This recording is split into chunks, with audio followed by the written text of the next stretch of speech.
the idea of accountants coming to give this next part of our presentation, I thought of the Academy Awards, right? And how the accountants arrive with the attaché, with all the secretly tabulated ballots that only they have seen for the awards. Let's not talk about that 2018, kind of debacle where they read the wrong names and all that. Well, forget about that. I mean, PricewaterhouseCoopers has been doing it since 1932. They're allowed one hiccup, right?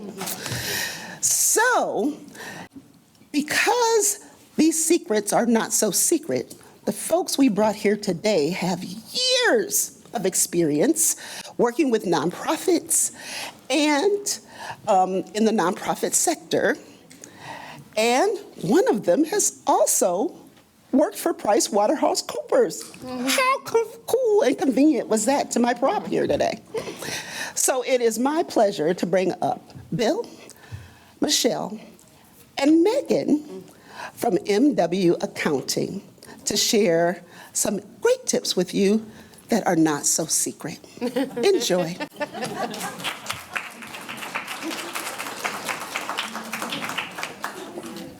Hi there, I'm Michele DeSmet. You guys can hear me okay? Lynn, Mary, and Elizabeth are a tough act to follow. They make it sound like accounting is cool and glamorous, and let me tell you, it's kind of not, right? It's kind of boring. Hopefully we will make this as exciting as possible. We're going to hit highlights today. We're not going to dig into the weeds too much. And we're going to tag team the presentation. So I'm going to start us off, and then Maegan and Bill will both come up and do a portion of the presentation. And yeah, I was hoping I would have some cool, fun jokes, but honestly, I don't think there's anything I can say that's cooler than, how Lynn introduced us. So I'm Michele DeSmet, as Lynn mentioned. I've been working in nonprofits for quite a long time. I'm a CPA. It's funny because when I would introduce myself in the past, I would say do I want to admit to 20 years of experience? Do I want to admit to 30 years of experience because it just makes me feel old? And then I realized that there's a lot of maybe pride that comes with having experience and seeing a lot of different things, so I'll own it. Maegan had worked at PricewaterhouseCoopers. She's a CPA, and then Bill also has quite a bit of experience in the nonprofit. So I'm going to get us rolling. I'm naturally kind of a quick talker. I'm trying to slow it down, and also I've tried not to over-caffeinate myself. So if I do start to speak a little quick, you can just throw something at me, raise your hand, tell me to slow down, and I'll do my best to do that. So, we're kind of the ending presentation for the day. I know you guys have been talking already about accountability, fiduciary responsibility, transparency, and leadership responsibility. And so we're going to carry on with that MO, I suppose. We're going to talk a little bit about liquidity, reserves, cash management, and lines of credit, and how these things work together to help to protect your nonprofit and to help you perpetuate your mission. We're going to talk about restricted funds. I know you've had some conversation about that already, so we won't spend too much time on it. We'll talk a little bit from the accounting side, give you some examples of how that can affect your cash flow, your financial position. We're going to, like I said, pull all of these things together. And at the end of the day, we're all here to serve the mission of our nonprofits, right? That's the whole point of making sure that our financials are fiscally sound so we can perpetuate our mission and help our customers, the community that we're serving. So why does it matter? I mean, I mentioned mission continuity, right? That's the purpose of a nonprofit, making sure that we're able to support our communities, making sure that the donors who are giving us money feel really confident and safe that we're spending their money in ways that they would be proud of, and that their money is helping to affect the community and affect change. We also want to talk about team stability, because in nonprofits, especially small ones where you've got smaller teams, it takes everybody kind of pulling together and understanding where are we headed and how do our finances support where we're going and what we want to accomplish. And then also talking about the board, right? That board needing to be credible out in the community when they're asking for money, when they're talking about the organization, and when you talk about finances, I think people automatically assume that, everything needs to be really conservative. But I think that if you have sound financial performance, that helps you to be very strategic about how you spend money and also how you support your mission and making sure that you're operating from a place of strength. So we're going to dive into liquidity, also known as cash flow. And really, the big question here is, do we have the money that we need to meet our obligations as they come due? So some people refer to liquidity as cash flow. It's not the same as total assets, right? So you can't just look at how much cash you have on the books and think, ooh, this is how much cash we have to spend, because it's not quite the same thing. And, you can have a strong balance sheet, have a lot of money in the bank, but still struggle sometimes to meet your operational needs. And so liquidity is really about timing and making sure that you're able to kind of predict and balance when you have money coming in and when that money needs to go out. So what drives liquidity? Obviously cash, how much cash you have on hand, the timing of your receivables, when you have money coming in, and then also when you have money going out and when you have to pay all of your bills. It's really making sure that there's some flexibility in your funds available. And so I think, a key question here is if revenue stopped coming in for 30 days, 60 days, 90 days, would you still be able to meet payroll? Would you be able to pay your bills without having to violate any of your restricted funds? Cash flow is a simple concept, but it's really important that we take the time to think about how can we make sure that our cash is performing for us. So one of the measures of liquidity, probably the most common measure, is days cash on hand. And it really helps to know how long you can carry on operations with the cash that you have at the bank. We all know that with so much uncertainty right now in funding, that having a hand on your cash when you have cash coming in and when you have to spend it is important. I feel like I'm repeating myself a lot, so apologies for that. A common measure of liquidity is days cash on hand. So really you're taking how much cash do we have, and then kind of what's your annual operating expense, what are you spending for operations, and then that tells you how many days can I operate with the cash that I have in the bank. So common benchmark for nonprofits is 3 to 6 months. Some larger organizations may have a little bit more.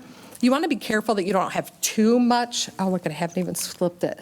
You want to make sure that you don't have too much cash in the bank, because if you have cash sitting there making what do banks pay? 0.5%, 1%, not a whole lot. So you want to make sure that your cash is working for you, and that, it's that balance of what do I need in the next 30, 60 days, and then how much can we invest and make that work and earn some money. And so we'll get into operating reserves. So operating reserves, it's not, just an extra pool of excess money waiting to be spent. It is a strategic tool that can help make sure that you do have money set aside for times when something unexpected comes up. It provides you with some breathing room to make sure that, if funding doesn't come through or there's a delay in what you anticipate coming in, that you have money, right? We all know that grants right now, the funding is tough for many nonprofits, and I think there's a lot of uncertainty about the grants that are coming in and when will they be renewed and what's available.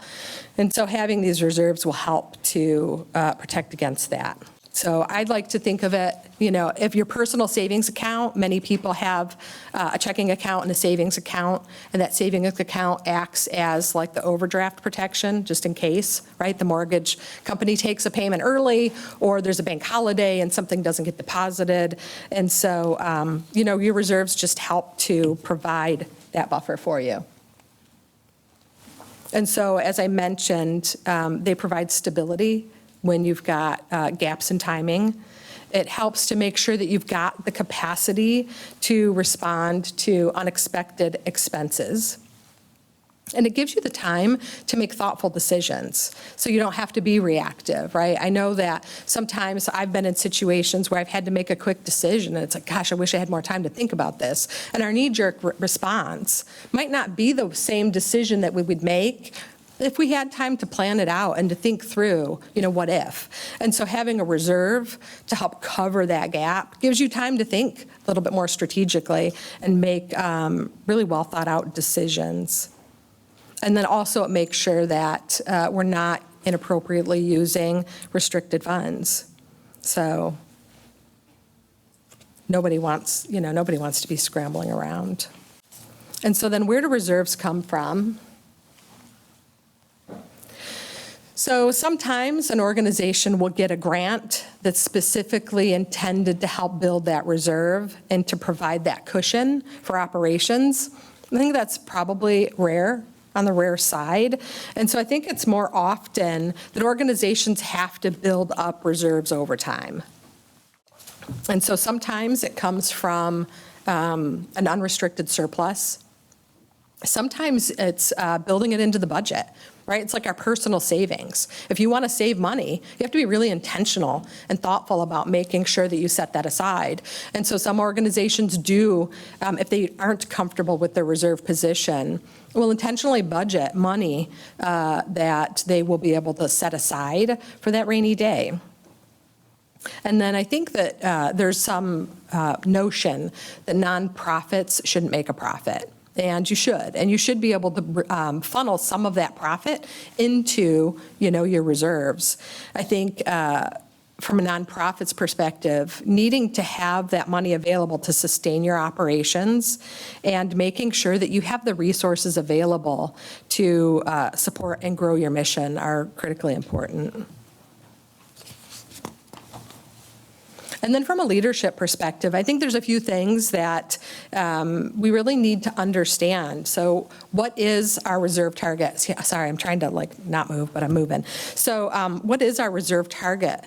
Our reserve target, why did we choose that target? How did we decide that that was the right amount of reserve that we needed to have? And then how can we use these reserves, right? Can we use them for anything that comes up?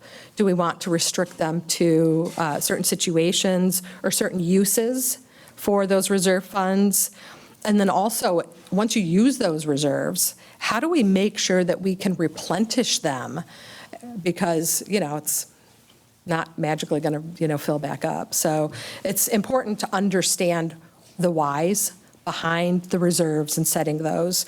And so I think a policy is really helpful for organizations to understand when, why, how. So there's a couple of essentials in an operating policy. There's a link here actually to a couple of examples that's really helpful. I'll work with Elizabeth and the team to make sure that you have these resources available to you. But really, what's the purpose? Defining what are the target amounts? And who has the authority to use these reserves to say, yeah, you know what, we have a shortfall, but we're allowed to use them because of, this policy. And then those reporting responsibilities and making sure that organizational leadership and the board, that they're looking at the reserve balance, how they're using it, and monitoring that on a routine basis. And then also, we talked a little bit about investments and, what do you want to do with your reserves, right? Do you want a bag of gold underneath the pillow? Is it CDs? Is it just a savings account? I have seen some organizations have a separate savings account so that they feel like, there's a physical break between the cash that's available for daily operations and what they have in reserves. And so then we get into lines of credit. So Maegan's going to come up and talk about lines of credit. Hi everyone, I'm Maegan DeSmet. So lines of credits are a really useful cash management tool. And so a line of credit is like an umbrella. You want it to be in place before it starts raining. And having one reflects proactive financial planning. It's not a sign of financial distress. So a line of credit is a pre-approved pool of funds that your organization can draw on as needed without having to reapply each time. And unlike a traditional loan, interest is only paid on the amount that you actually use. And then as you repay what you've drawn, those funds become available again. So a line of credit is intended to address short-term timing gaps rather than long-term financial imbalance. For example, it might be used to cover upfront costs for a special event, manage unexpected expenses, or bridge expenses for a reimbursement-based grant when funds must be spent before the reimbursement is received. If the organization finds itself relying on a line of credit regularly, or particularly to cover normal operating expenses, that could be a warning sign of an underlying cash management or structural issue that should be further investigated. But for the most part, they can just be a helpful tool to have in place. So board oversight of the line of credit is essential to ensure that it's used appropriately as a short-term cash flow tool rather than a long-term funding solution. Board members should understand key terms of the line of credit, including limits, interest rates, repayment expectations, and regularly review the usage patterns. Like I said, occasional use to manage timing gaps is normal, but frequent or increasing reliance may signal underlying financial stress. So the board should consistently ask whether the line of credit usage reflects a temporary timing issue or a structural problem that requires changes to the budget, revenue assumptions, or cost structure. Right, now Bill will come up to talk about restricted funds. So we've been practicing that to make sure she doesn't call me Dad and I don't call her by her nickname and things like that. So we made it. So I'm going to talk about restricted funds. So what are restricted funds? So they can be donations, grant proceeds that a nonprofit receives with a very specific purpose or time period identified in that. They would come from a donor or a grantor. The restricted funds oftentimes are not available to be used for general operations. The grant could have it written in that way, but a lot of times it's really meant for a very unique or specific purpose. Restricted funds are legally and ethically binding, so you have to use those funds for the purpose that's stated within the agreement. So you got to be really careful not to misuse those funds, even on a temporary basis. So if you're having cash flow issues or things like that, even a temporary loan from a restricted reserves can put yourself at risk or the organization at risk. One of the pieces, so this is going to be my little accountant side of things. From an accounting standpoint, it's always really important for the accounting team to receive copies of any agreements or things like that. They're going to be your gatekeepers, so they're going to be the ones who really help to make sure the funds are used appropriately, that they won't be used to help with operations or things like that. So it's important that they know that. The other piece that they would also be a key piece of is any reporting and what documentation is needed. So having them involved right from the start with the documents and things like that definitely helps out. And I speak from experience there. So how are funds restricted? So there can be funds restricted by time. So you could go and get a grant that has 12 months to spend. The important piece on those is to really understand what happens at the end of those 12 months. Is the money then returned to the grantor? Is it allowed to be used in other ways? So a lot of times it'll be defined on what the next steps would be at the end of those 12 months. One of the tools that I like to use when it comes to managing a 12-month grant is to keep track of where you're at throughout the process. So if you're 50% of the way through the year of a 12-month grant, you would expect your spend to be about 50% of what the grant total is. And keeping track throughout the year just kind of helps you see, are we spending more than we expected, less than we expected? If you're behind, if you're halfway through the year and you've only spent 20%, is it because it's something that's kind of getting ramped up and it's going to catch up?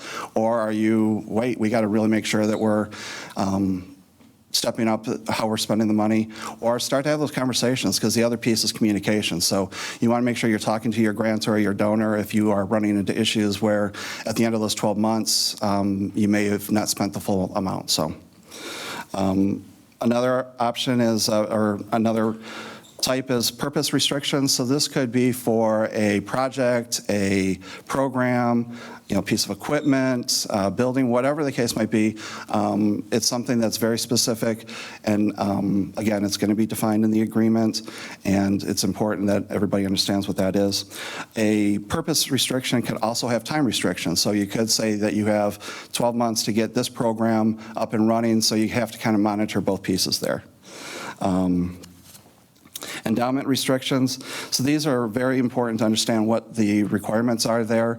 An endowment restriction could allow you to spend the investment income, or it could, the primary piece could be restricted up to a certain point, and then it's going to be released. So it's just really important that you understand what the requirements are and how you can operate with those dollars.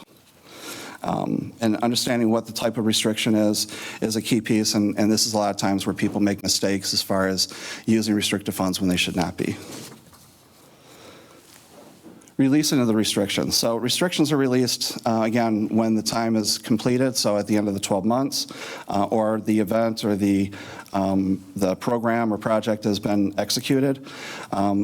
And this is, again, speaking, if you do run into a situation where maybe you are going to not spend it on time or whatever, having those conversations with your donor and grantor in advance and understanding what options you have is going to be a key piece. There could be a situation where a court may approve a modification, or again, having those conversations, a donor may approve a modification. One of the key pieces, though, is always understanding that even a short-term loan or borrowing from restricted funds is going to potentially put your organization at risk. So it's very, very important to make sure you're keeping and tracking separately how the restricted funds are used. And then how do restrictions affect liquidity? So this is a big piece, and Michele talked a little bit about it. You may see that you have a big balance in your checking account, but if 75% of that is restricted, then you have to be really conscious of what that looks like. So as you're going and looking at what your operational costs are, make sure you're not including any restricted funds as part of your cash flow analysis or things like that. You always have to make sure that you're protecting it, and you know that it's used appropriately. It can be a very deceiving thing. It's something that your board members or people may see, and they see these huge balances in that, and you dive into it deeper, and you have to educate people that, yeah, it looks like we have a lot of money, but 75–80% of it is restricted. We can't do anything with it. So understanding that and being able to present that appropriately to board and community members and things like that is a key piece. I think that is my piece. I'm going to pass it back to Michele. Thank you.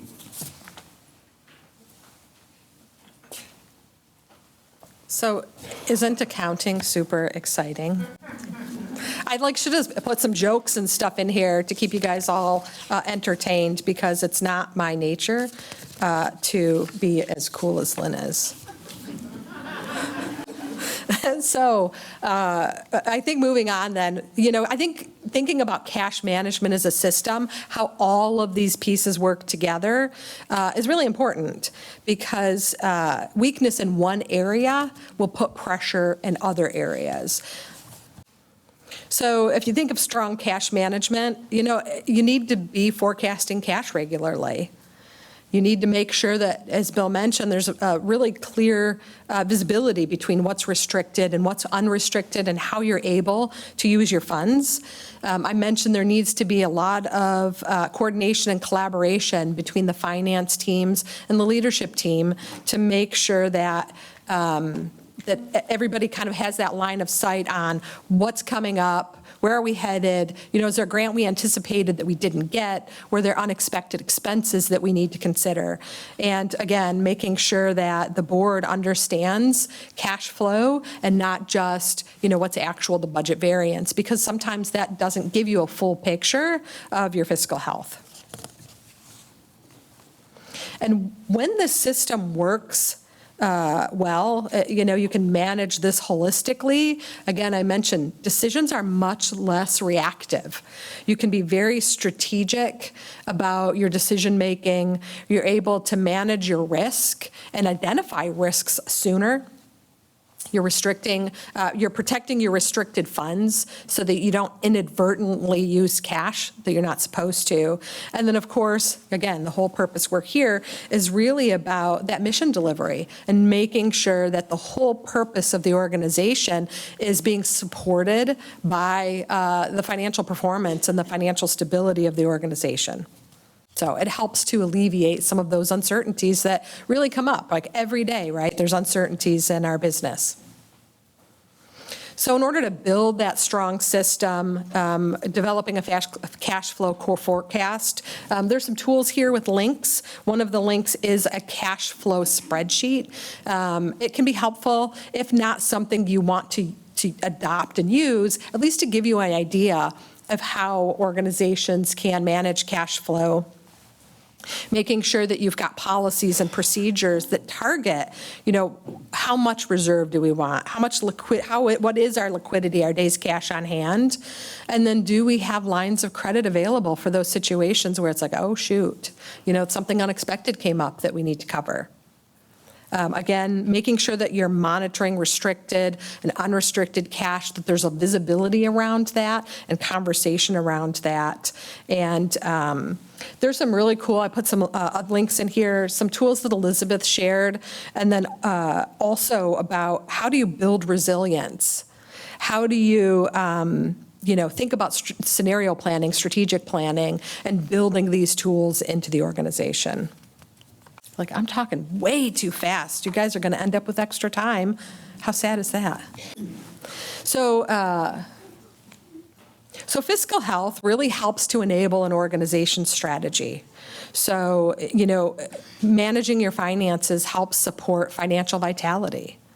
It allows you to reinvest in your community, in your mission, in your team, making sure that you're responsive to your community's needs.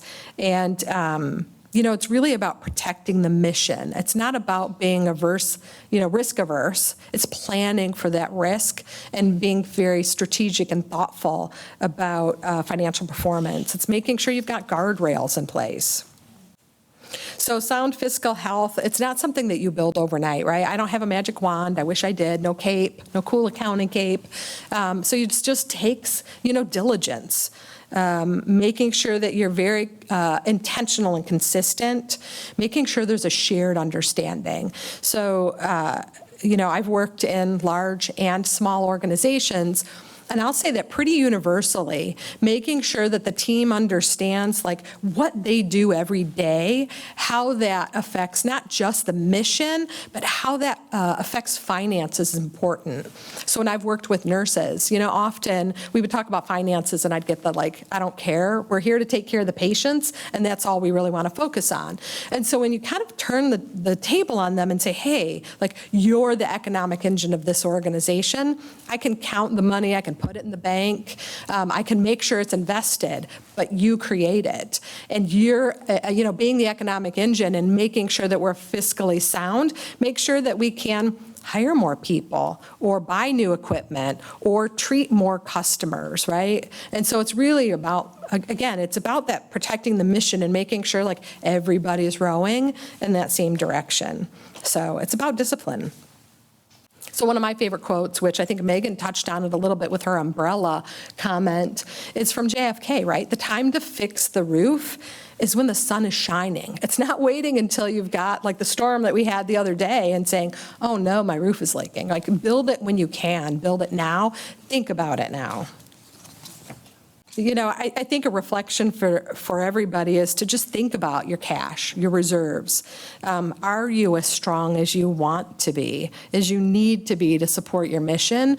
And, it's not a time for judgment or worrying about, will people judge me as a finance leader or whatever because we don't have enough reserves? It's about saying, I don't think we have what we need, or we're not strong enough here, or we've got a gap here, and covering it and making sure that, you're doing what you can to, support the mission, because that's what it's really all about, is protecting the mission. So I think we're super quick. I talked super fast. We didn't want to bore you all with too many details and dig into the weeds. We really wanted to keep it high level. But yeah, are there questions from anybody? Everybody's like, hell no. I think you need cartoons in the presentation, right? I mean, this is the exciting stuff. Regina from Nonprofit Network. Would you further explore how organizations use their reserves? I think one of the things that you had was investing the money, and there's high yield savings, and so more tools around what to do with a grant that all comes in at the same time, and that just more options there. Yeah, I would say, and Bill and Megan can pipe in too. I think every organization's a little bit differently. So when you approach that question, I think you need to understand, where are we financially, and how long will it be before I need to spend this money? If you get a grant and you're lucky enough to get all the money up front, then, depending on the timeline of your project, you might say, I don't know, if you're building something, this is going to take 2 years to build. And so we're going to, maybe put some of the money in a short-term CD so that it's got a little bit of earnings to it. I think it's really going to be partially dependent on, what's the timeline for spending the money? Because sometimes grants come in and they're spent as quickly as they come in. Sometimes you have to spend the money first and then you get the reimbursement later. So there are a lot of tools available, and I would say they're kind of, situation specific. I see Bill's. So I would say it's really your organization's tolerance for risk. If you have a restricted grant, I would say the stock market's probably a no-no because there's so much risk and volatility. That's totally an attorney question. Yeah, Robin can chime in. So again, going to UPMIFA, there are 7 factors in UPMIFA as to how you invest in an institutional fund, and one of which is the duration. So investing in the stock market with short-term program cash would probably be a violation of UPMIFA, because if the market drops 30%, you still have to spend the money on that program. So how are you going to spend it? The other thing, talking about building reserves, is that the general principle of Michigan law is that if your grant agreement is silent and you have, let's say, a $5 million grant come in, I don't know what you guys usually get, but a $5 million grant come in, I'm sorry, I was a little jaded, okay, so. 500 in our presentation, I'm just saying. Southeast Michigan, we dealt with a different set of zeros. Anyways, when you get the money in and you invest it in short-term cash like she's talking about, unless the grant agreement specifically says that the interest or any earnings on it are to be spent on the grant program, the default is that the interest and earnings become unrestricted support to your organization, and you can sweep that money to cover operations or put it in a reserve and build your reserve that way as well. So just keep in mind that what's in that grant agreement is extremely important in that regard. Yeah, I think it's also important to make sure when we're talking restrictions versus reserves, we're not suggesting that restricted funds are part of your reserves. The reserves are a whole separate piece. And as far as how reserves can be used, again, as Michele said, it's dependent on the organization. But I've seen things where I've been in organizations where we had a strong reserve and we ended up finding ways to offer grants to community organizations. I've been in organizations where the reserves were definitely for delays in receiving payments. They were heavy with government grants, and there would be 2-month delays at times. So those reserves were a critical piece for us to be able to continue meeting our cash flow requirements. So it can be used in a lot of different ways, but there's a big distinction between reserves and restricted funds, and they shouldn't really be. Restricted funds shouldn't be part of any reserves. Reserves are all, think of it as reserves are kind of your profit piece of it, and you're just identifying ways to keep them safe for your cash flow and sustainability, but then you're also able to find ways to potentially use it for cool programs, projects, buildings, equipment, whatever the case might be, but very big difference between the two. Yeah. Great question. We have another question here from Cassandra. Yes, Cassandra Stewart from Milestone Senior Services, that's okay. Mine is kind of similar, but not with grant funding. So like if you have a major donor that you've gotten, a large amount from, and you decide, oh, well, I wonder, can we invest this? How would that be looked upon? So you're kind of, you're investing it to continue to grow money, but, so just curious, because we're all talking about grants, so. I think we're splitting between Yeah, lawyer and 100%, finance again. yeah. Here we go. Why you need legal and finance support? The parallel universes of accounting and law. Again, the donor gives you the money, is it for a program that has a term limit on it? So if this is to help with the renovation project that we're going to complete within a year or 2 years, that's your time horizon, and that's what you have to invest it on. So sticking it in the stock market is probably not the appropriate thing. Now, sticking it in a high-yield money market, or sticking it into maybe some laddered bonds where they have maturities, you have guaranteed principal coming back, yes, but that's also where we bring in a third little professional over here. Your investment advising firm should be talking to you about how your investment policy statement should manage those funds, because I don't have investment licenses. So that's another thing. You sit down and you talk with your investment advisor, develop an investment policy statement, both for your short-term cash as well as for your endowment and more permanent assets. But again, you don't gamble in the stock market with short-term money or program cash. Everybody knows the stock market goes 20% down. How are you going to then fund that shortfall of 20%? Take it from other restricted money? No. Okay, that's where we get into the problem, all right? One piece I forgot to mention was if you're receiving donations, a lot of times it's for a specific project or piece of equipment or things like that. Now, if you end up spending less for that piece of equipment, let's say, than what the grant was or the donation was, if there's no language in there that identifies what to do with the money left over, you have to make sure you're having those conversations with your donor or your grantor so you know how it's used, because otherwise it's still restricted. It's still restricted for that purpose, and you can't go and just automatically move it to general funds or things like that. It has to be very deliberate and laid out. I'm looking at the attorney to make sure I'm saying this all correctly. So. Once again, we're talking about OPMIFA, which has powers for modification inside that statute. Yes. This is like a joke of how many people does it take to screw in the light bulb kind of thing, right?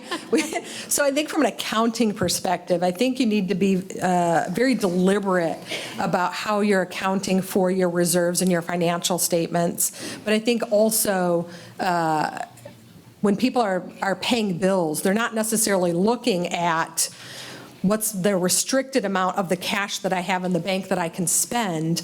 And so you really have to be just very mindful of that. And that's why I've seen some organizations put their restricted funds in a separate account, not their checking account, not something that they're writing checks off of, to create kind of that physical barrier if they're concerned that they may end up spending their restricted funds. And so reserves, it's not always like a separate bank account. It's just like it can be, but how much of the money that we have set aside are we gonna label as restricted and not spend? So it can be very confusing. Did that get to your question, or do you have? Too many Oh, wait, Rs. Robin's got one more thing. See, how many to screw one light bulb? So yeah, going back and forth. So again, and the concept there is, let's say you have a restricted fund. It's for the new waiting room, right? And you have the restricted fund and the gifts that were in that. And then you go and you actually fund it using your operating cash, and you fund up all the expenses and all. Remember to go back and charge that restricted fund for those operations and move the money back over to your operation general account. Because I've had this happen. 20 years later, the organization is merging with another organization or whatever, and they're going, well, we have this restricted fund for the waiting room.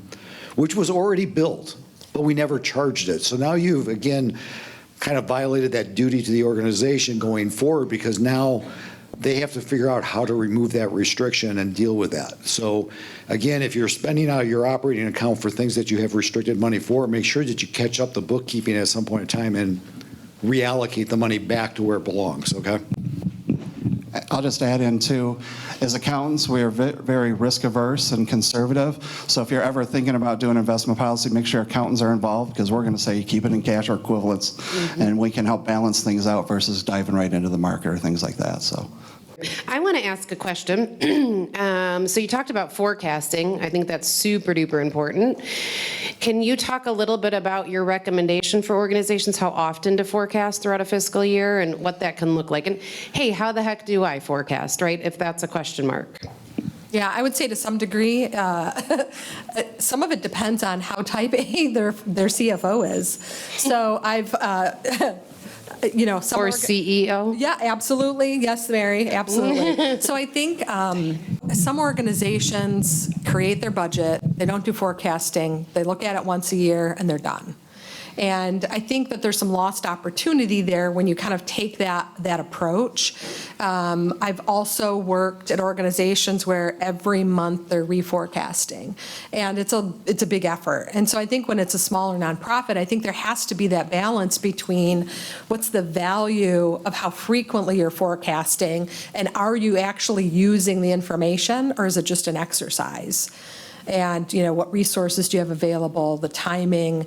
And so, there's not a single answer. Every organization is a little bit different. I would say more than once a year is better, but every month might be a little too much for an organization. It really depends on size, complexity, and how much uncertainty and volatility an organization is going through. So if you've got your budget set, and your money's coming in and you're getting all your grants, and you don't have expense overruns and everything is like hitting your budget, then reforecasting and looking forward is maybe a little less important than an organization where they're not getting the grants, or they're spending more than they can, or there's a huge increase in the number of people or the size of the community that needs to be served. And I think that's where you start to need to be more strategic and thinking about that more often. I mean, I think strategy should always be front and center when you're working in finance. It's like, how can we serve our community better? How can we use our resources the best way that we can?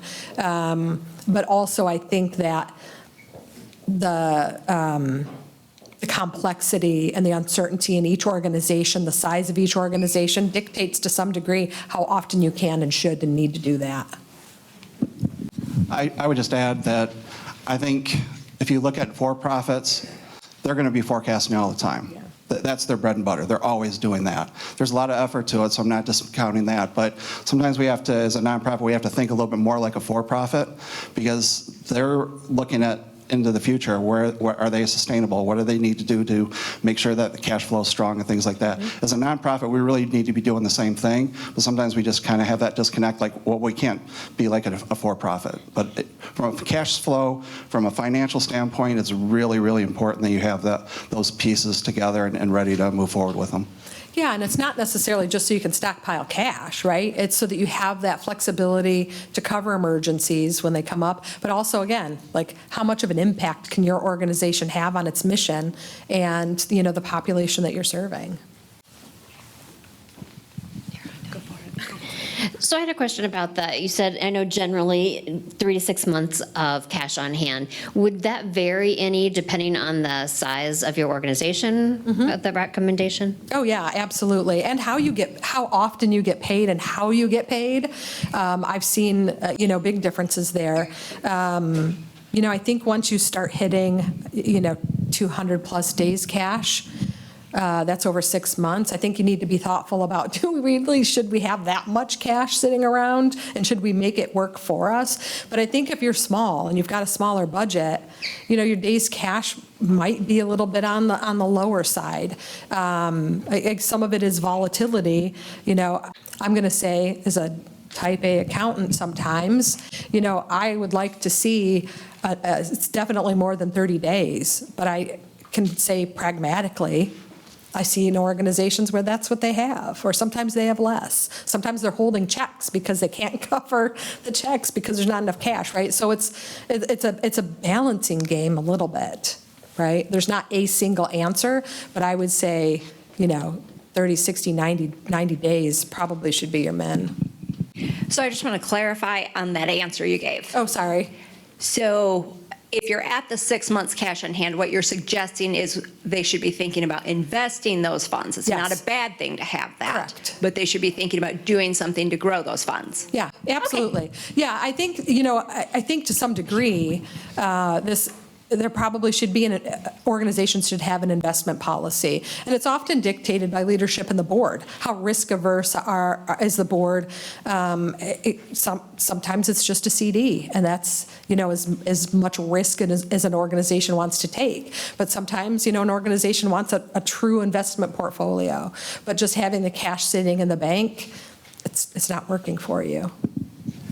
And 6 months could also be a trigger on, okay, now it's time to buy that piece of equipment, or we need to do some repairs to our building, or we need to do this, or we need to do that. So once you hit to a point where you're really comfortable, then you start looking at it, and it could be an investment where you're looking to make more money, or it's an investment of your future and how you can use those monies to help continue to build your mission.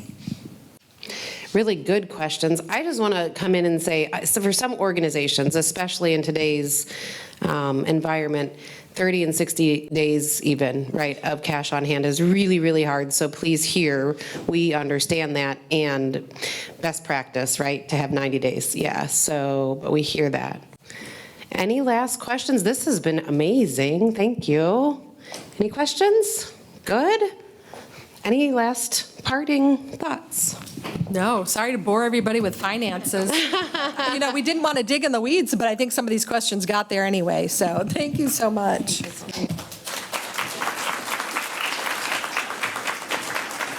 One more round of applause for Bill and Michele and Maegan for being here today. Very insightful. I learned a lot. Thank you all for joining today's gathering and for your dedication to strengthening our community through this shared work. As a community foundation, we know that lasting impact is built through partnership, trust, transparency, and a collective commitment to the well-being of who we serve. So today's conversations remind us that our greatest strength is within one another and in the collective hope that we hold for our community's future. So we are grateful for your partnership and very inspired by all that we can accomplish together for our community. On behalf of BCCF, we hope you all enjoyed today and can return to your organizations with newfound knowledge to share with those around you. So bear with me, I do have a few thank yous I would like to share before we end for the day. First and foremost, a huge thank you to the Cool Family Community Center for and their team for hosting us today and making the room look so great. Thank you to Charles Walker of Northwestern Mutual for sponsoring our breakfast today. And thank you to Robin Farabee and Clark Hill for being our title sponsor. Thank you to Jason and Reese as well from Access Vision for recording our sessions today so that we can share this information with those who are unable to attend. So once Access Vision does their thing and edit all the clips, we will be able to share that. They'll be posting it on the channel as well, so you can rewatch or share it with your team if they couldn't make it. Thanks to Nick Buckley, wherever Nick is, there he is, for capturing some great photos from our event today. Thanks to Cafe Rica for catering our breakfast and Simply Sensational Berries for our little break this afternoon. I think the desserts were the best part. Thank you to the BCCF team, if you could give a little wave. Thank you for presenting, assisting, doing all the things if I was not able to. So we make a great team. And then last but not least, thank you to all of you. Our community is better because of what each and every one of you do. So take care and have a wonderful Wednesday. And so we'll see you all next year. Thank you.